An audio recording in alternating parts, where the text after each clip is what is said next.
Príjemný dobrý deň všetkým želám, vážené dámy, vážení páni. Dovolte mi predovšetkým poďakovať za pozvanie, pretože z tejto iniciatívy som sa ocitla medzi vami a dúfam, že to stretnutie bude prospešné, užitočné a plné vecných argumentov. Viem, akou témou sa zaoberáte a trošku s prekvapením som si uvedomila, že prečo až 9 mesiacov. Pretože v Slovenskej republike celý proces trval len toľko, koľko je nevyhnutné na prijatie legislatívy, to znamená 4 mesiace od prijatia takejto legislatívy na zasadnutí vlády. Nedávny svetový snem, kongres, stretnutie ekonomov v Davose, kde konštatovali ekonomovia z celého sveta, že čelíme 3 nosným problémom, na ktoré máme hľadať riešenia a odpovede. Ten prvý je korupcia. Nepohneme s ekonomikou, nepohneme s kvalitou života, pokiaľ nenastavíme systémové mechanizmy korupčnému správaniu sa na celom svete. Ten druhý problém, ktorý vyzdvihol, je samozrejme základ akéhokoľvek úspechu. Ten sa volá dôvera. Nie je možná ekonomická prosperita, nie je možná stabilita, nie je možný pokoj v krajine bez dôvery. Dôvera rovná sa transparentnosť, alebo, aby som nepoužívala cudzie slovo, otvorené vládnutie. A ten tretí problém, ktorý vyzdvihli, je problém vnímania občanov vzniknutých nespravodlivostí, ktoré sú výsledkom korupcie a netransparentnosti. Preto sme za základný pilier a dôležitý moment naštartovania Slovenskej republiky práve zadefinovali prijatie systémových opatrení na súboj s korupciou a na transparentné otvorené vládnutie. Aktivita otvoreného vládnutia je tiež celosvetová, pretože bez otvoreného vládnutia sa politici zúfalo síce uchádzajú o dôveru občanov, ale stále zúfalejšie im nedostávajú.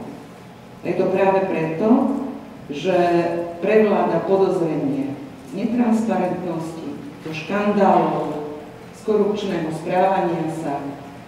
Práve preto, že verejnosť a občan nemá šancu nielen participatívnej demokracie v pravom slova zmysle, tak to vníma, ale hlavne nemá šancu kontroly.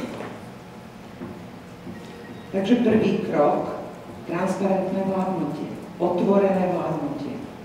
Iniciatíva, ktorú štartoval pán prezident Obama, pokračuje ďalej a vy možno viete, že Slovenská republika je v prvej 30 krajín v tejto iniciatíve a na ostatnom stretnutí v Brazílii ešte v tom čase pani ministerka Clinton ako príklad postupu otvoreného vládnutia uviedla práve Slovenskú republiku. To, čomu sme sa dnes stretli, je jedna súčasť celého možného postupu, ak chcete, balíka na podporu otvoreného vládnutia a protikorupčných opatrení. Centrálny register zmluv. Nepoznám jediný racionálny argument, ktorý by mohol byť v prospech proti argumentácii. Nepoznám, neexistuje.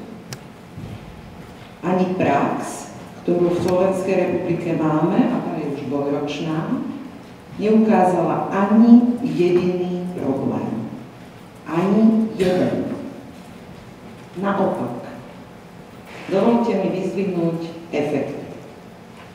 Poprvé, po prvom roku po prijatí Centrálneho registra zmluv úspora vo verejných financiách v priemere dosiahla 30%. 30%. Boli sektory, ktorých to dokonca bolo 50% zníženie cien vo verejnom obstarávaní, ako napríklad rezort dopravy. V priemere, opakujem, 30%. Jednoducho preto, že je to otvorená súťaž.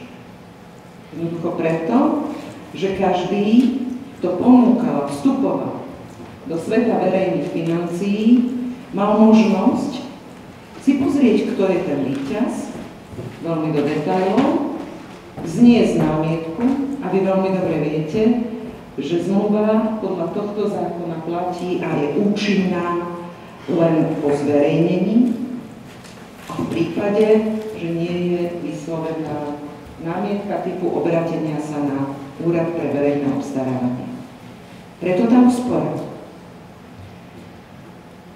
Druhý efekt, kým v predchádzajúcom roku formou verejných súťaží sa obstarávalo 52% zo všetkých zákazok, po prijatí tejto zmeny je to skoro 80%. Tretí efekt, skoro sa strojnásobilo počet uchádzačov vo verejných súťažiach. Otvoril sa totiž priestor verejnej súťaže.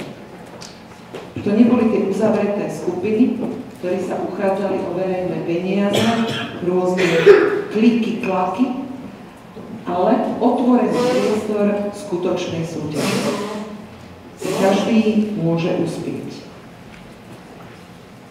Ďalší efekt, tak si pozrite meranie Transparency International, miera korupcie. Prosím, pozrite si ten skok, ktorý Slovenská republika zaznamenala práve vďaka prijatiu tejto zmeny, pretože je to vážne protikorupčné, seriózne protikorupčné opatrenie. A nie je to opatrenie samo pre seba.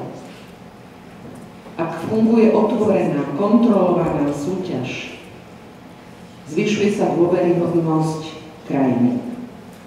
Zvyšuje sa dôveryhodnosť pre investície, zvyšuje sa dôveryhodnosť pre podnikateľský priestor, teda následne zlepšuje sa ekonomické prostredie v krajine. Zlepšuje sa zamestnanosť, zlepšujú sa pracovné príležitosti a prináša to inovácie. Lebo výslednica je vyššia dôvera procedúry obstarávania, verejnú súťaž, narábania s financiami. Základ je občan. Verejné financie patria občanom. Občan má právo vedieť, ako presne sa s jeho financiami narába. Naopak, verejná správa, samosprávy, štátne inštitúcie, štát má povinnosť informovať občana, ako narába s jeho peniazmi. O tomto asi nebudeme viesť polemiku ani diskusiu.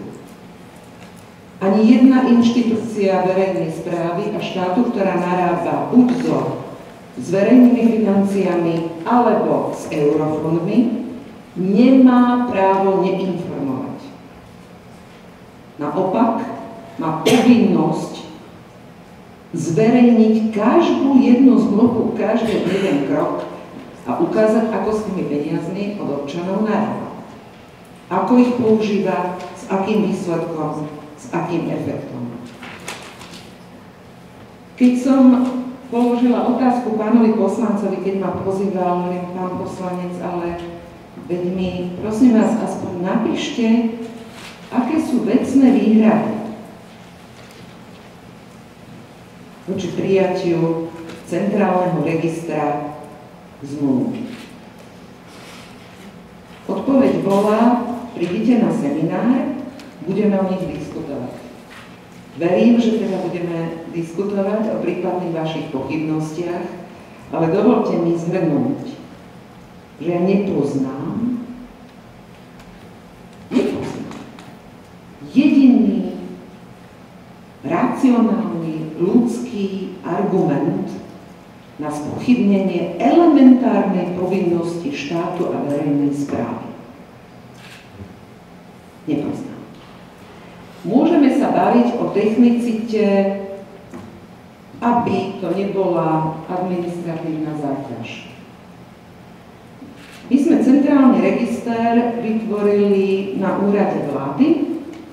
Robili ho chlapci zamestnaní na úrade vlády, ktorí majú na starosti technológie, internet a všetky náležitosti otvoreného vládnutia. Urobili to v rámci svojej pracovnej doby za oficiálny plat. A spustili sme to po 3 týždňoch. Zdokonalovali ten systém ešte následne asi 2 mesiace, ale to preto, že v Slovenskej republike zverejňujeme zmluvy aj spätne od roku 2000. Teda od roku, kedy vznikol Úrad pre verejné obstarávanie. A robíme to preto, aby ste si mohli zistiť, ktorá firma, ktorí súťažiaci, ako sa v priebehu toho 10-ročia správal, či to bol solventný partner, či splnil zmluvu a tak ďalej. A následne na to je ten ďalší krok z balíka, ktorý dúfam, pán poslanec, pustíte a pokúsite sa oživotvoriť. A to je krok, v ktorom všetky firmy, ktoré neplatia, nesplnili, nedodali, sú zverejňované a pochopiteľne následne nemajú prístup do súťaže. Čistí to priestor, máme čo robiť, aby sme si ten priestor vyčistili a aby sme sa pokúsili aj takýmto spôsobom znovu obnoviť dôveru občanov, že spravujeme spravodlivo ich financie. Keď sa pozriem späť, viete, že je vláda pána premiéra Fica v Slovenskej republike. Nastupujúca vláda nijak nespochybnila prijatie týchto zmien. Naďalej používa centrálny register, v ktorom sú 100 000 zmluv. Môžete si ho tu hneď otvoriť, neviem, či tu máme Wi-Fi, vyhľadať čokoľvek potrebujete. Nevznikol jediný problém, ktorý by sme potrebovali riešiť. Mám na mysli prípad Stalo sa.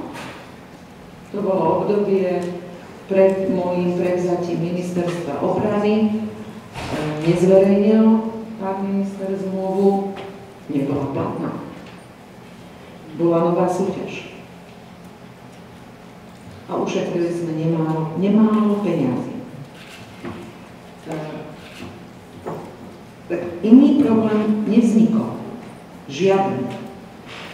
Samosprávy využívajú centrálny register. My sme využili samozrejme spôsob komunikácie so Združením miest a obcí Slovenskej republiky, ktorí po prvom roku fungovania dávali spätnú väzbu, čo by oni zdokonalili. My sme plne rešpektovali ich námety, to je to zjednodušenie vo vzťahu k faktúram a objednávkám. Prosím, nie je problém, ale dohody všetky a zmluvy na internete, v centrálnom registri. Nájdete, pracujú s nimi občania, dávajú informácie zo samospráv. Za 1 rok sa vyriešilo 50 námetov od občanov, ktorí namietali niektoré zmluvy a naozaj boli zrušené, lebo boli nehospodárne, boli nahradené inou súťažou a iným typom zmluvy. Čo dodať? Schváľte to. Posuniete Českú republiku. Nemám pochybnosti.